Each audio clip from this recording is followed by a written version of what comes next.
Okay, so what you're about to hear is a true story that was pulled right from a social media post.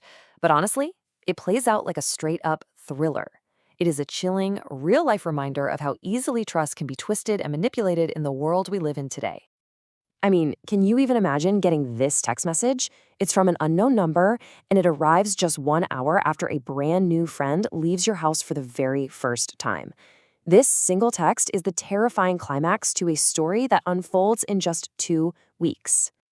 So that's the real question here, isn't it? How on earth did a fun, budding friendship spiral into a direct, physical threat in such a short amount of time? Well, the answer is a lesson in modern deception that honestly we all probably need to hear. To really get how we ended up with that terrifying text, we've got to rewind. Let's go back 2 weeks. This is where it all started, with a sister named Sabrina who meets a new friend, Ellie.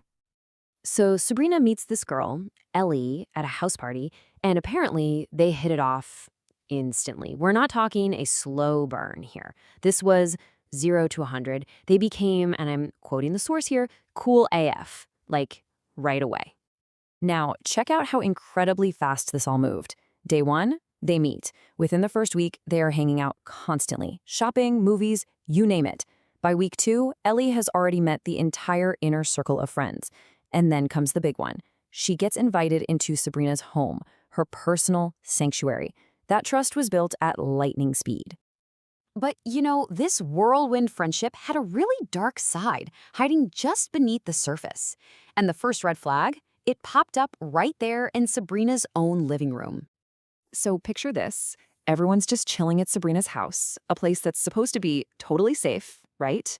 Sabrina pulls out her phone to add her new bestie, Ellie, on social media. You know, a totally normal thing to do. But that simple act was about to unravel everything.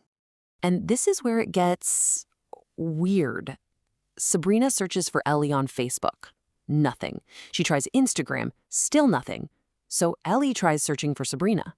Same result. They just couldn't find each other. Now, in this day and age, being a complete ghost on social media, especially when you're sitting right next to the person trying to find you, that is a huge red flag.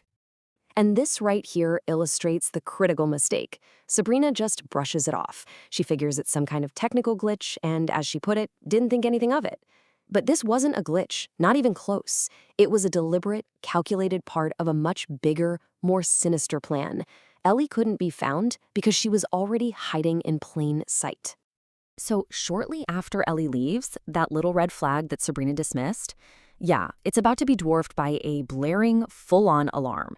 The situation takes a very sharp, very terrifying turn. About an hour after Ellie walks out that door, Sabrina's phone buzzes. And it's that horrifying message we saw at the very beginning, the one confirming her address is now known, turning her home from a sanctuary into a target. Okay, so what happens next is the crucial part. The shock of that text triggers what the source calls an epiphany. Instead of just panicking, her intuition kicks into overdrive. Something just clicks, and her brain follows this exact sequence, which leads her straight to her phone's blocked contacts list. And there it was. Boom. The reason they couldn't find each other on social media wasn't a glitch. It was because Sabrina had already blocked this person. Her new friend, Ellie, was someone she already knew was an enemy.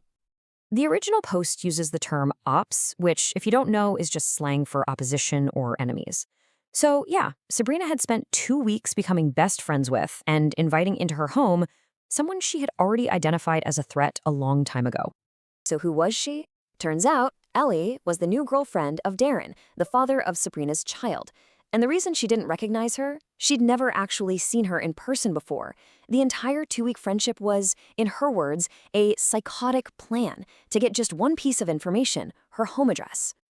So, with the truth finally out, the full weight of the situation just crashes down on Sabrina. The enemy wasn't at the gates. She had already been inside.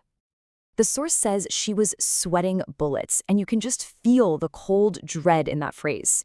This wasn't just a betrayal, it was a profound violation.